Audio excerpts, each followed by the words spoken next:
This is Lewis Hart for the Ring magazine. Okay, I've just done. You're so funny as well, yeah. You know, like where you were just doing the Ring podcast with me, and so you very like corporate. Yeah, and, like, yeah. You went, "This is Louis Hart," and I was like.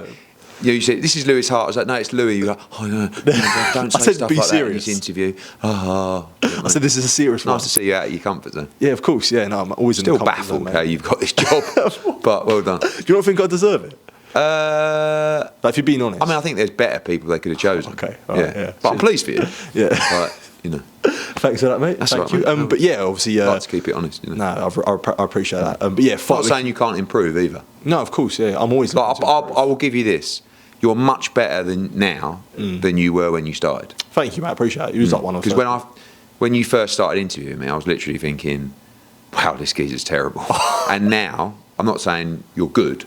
Yeah. You're definitely like you're on par with a lot of the others. Okay. I don't really want to be that though. Well, but at least now you're.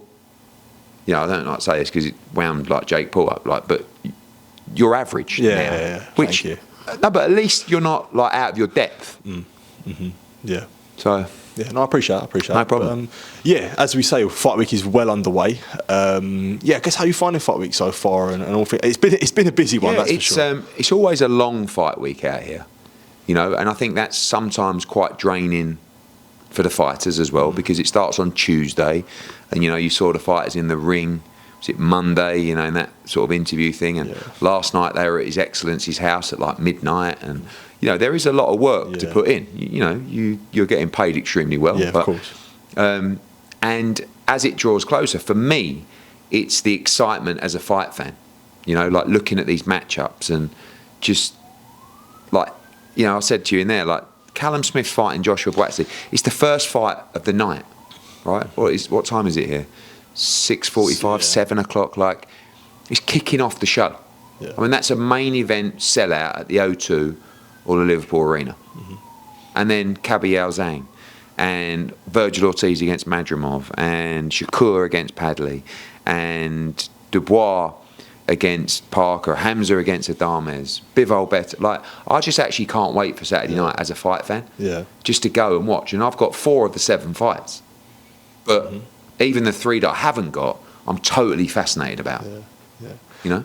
I feel like, as I was going to say, like for yourself, like you aren't involved in all the fights, but is it good, I guess, now, especially when you do go to Riyadh and you see a lot of these cards, like you can just enjoy it as a fan, as you say, when the quality of cards improve, like you have that, you feel like you've got that enjoyment. Well, I don't know if you ever went there, but you have that enjoyment. I mean, look, I think boxing's incredibly addictive. We all know that.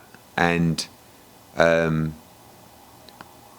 seen everything in boxing. Good, bad, dramatic, sad, you know, positive, negative. Like from the ages of 8 or 9, turning up, rocking around the shows, being in fighters' changing rooms, being in hospitals, being on weight cuts, being in tough spars, being there when dreams have been made and dreams have been shattered. So for me, but you never lose. Like when I lose that buzz, I'll probably jack it in, and then I'll always stay in boxing, but I'll do more stuff. You know, I'll help the community a little bit more than even what we're doing at the moment, and you know, probably stick some dough in to make sure that we got some academies and stuff, because I just love boxing. The business of boxing I don't always love, but I will say Riyadh season has injected a little bit more enthusiasm in me, because it is exciting. And a lot of the rivalries that have existed, myself and Frank, myself and Oscar, they have been, I guess, mended in a way by Riyadh season and by His Excellency. And although I love the banter and I love the winding people up, like over the years, it does take it out of you a little bit. And I can't lie, the 15 years of fighting with Frank Warren probably has aged me a little bit. It ain't easy, especially when you're coming in and the game wants you out, you know, and you have to battle away, and you're kind of, say, doing it on your own, but it's you against the world, and that's exciting, but it can take its toll. So now I'm enjoying a different kind of role sometimes in boxing, like Riyadh season. You know, it's like you've really got the 3 central pillars of underneath His Excellency in terms of boxing, which is me, Frank, and Spencer Brown. Yeah. And we don't decide what fights goes on. That's all His Excellency. But we help, in a way, put them together. And it's quite rewarding when you look at what's happened to the sport in the last 15 months. And obviously it's great for the fighters and it's great for the sport, the fans, and us as a business. And I'm enjoying it. I'm really enjoying it. And I'm enjoying, and I will enjoy, sitting in my seat on Saturday night like everybody at home and just clapping my hands just before Boatsy Smith ring walk and go, right, here we go. Yeah, I think you speak for a lot of people there. But I'm a man of the people. Yeah, so that's what I do. Of course. I did want to talk about a main story that was developing on Tuesday, obviously confirmed on Tuesday night. Changing opponent for Shakur Stevenson and Floyd Schofield out. I guess just touch on that pull-out and everything that happened. I guess what was sort of your thoughts as it all transpired and everything sort of seemed to come to light? Well, I've never met Floyd Schofield and I've never met his dad. Yeah. When the fight was made, Shakur said to me, he won't fight me. Yeah. I said, well, he signed to fight you. He will not get in the ring with me. And when he arrived on Saturday or whatever it was, and I saw Schofield in Saudi, I texted Shakur and I said, told you, he's there. Your boy's there. That was my exact words. He went, I bet he don't fight me. I'm like, of course he will. He's in Saudi. And throughout those days that followed, you just saw this unbelievable madness of like comments and these bizarre interviews. And then when I arrived at the arena, I got the news that Floyd Schofield was in hospital. And I think he tweeted saying he'd been poisoned by Shakur Stevenson. And I'm like, so we spoke to Golden Boy, and Golden Boy said, no, that he's not out yet of the fight yet. I'm like, hang on a minute. He's in hospital. His dad's posted the pictures of like wires everywhere, as if the board are going to let him fight. Yeah. 3 days before they can't do that. It's a very dangerous sport. Yeah. And I think that then I spoke to the British Boxing Board of Control. They said there's absolutely no way we're letting him fight. Like, one, he's just making the most bizarre comments, and two, he's in hospital. We just can't let him fight. Yeah. So then the search started for a new fight, and it's very difficult. Like, people don't really understand. I wouldn't even call it a skill.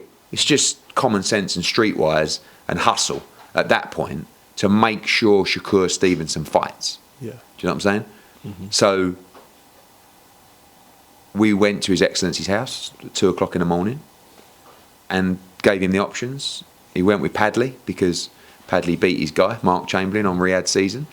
And we got in touch with Steffi Ball and Tom Stalker, and we made a deal that will give Josh Padley a shot at the world title, and more importantly, a new house. Yeah, exactly. And that's what it's all about. Riyadh season, once again, changing lives on many different levels. Yeah, as you say, no more electrician for him. But you mentioned there about the behaviour from Floyd Schofield Senior, more so. I guess what do you make of that? He's done a few tweets. He's privated his account now, but there's a few aimed at yourself as well, saying Eddie will get calmer. Very, very bizarre. Well, I'd like an apology from Floyd Schofield Senior.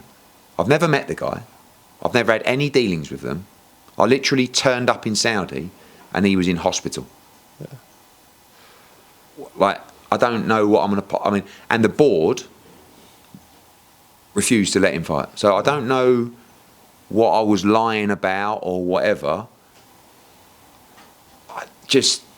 Everyone's seen what he's been tweeting. Yeah. It's bizarre. So, an apology would be nice. Probably won't get one, but fuck him. Yeah.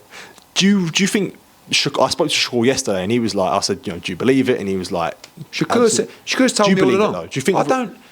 It don't look great, does it? I mean, some of the stuff that he's been coming out with is so bizarre that, then it's like backtrack. I apologise for those actions. I don't know.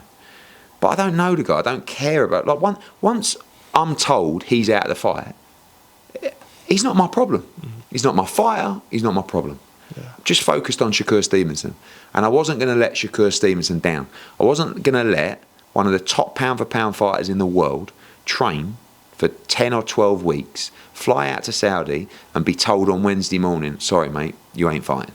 Yeah. It's not what we do. Mm-hmm. So we done a great job. The team done a great job. And let's look fantastic, $1 million on Saturday. Yeah. Last couple from myself. Talked about conversations with His Excellency. Is any more updates? Talk about 5v5. Is there anything in the plans? Yeah, we had a meeting the other night for a few hours. I mean, the plans... I'm not going to go into them because that's for His Excellency to divulge. But what I will tell you is he ain't taking his foot off the gas. So get ready for a huge 2025. Yeah.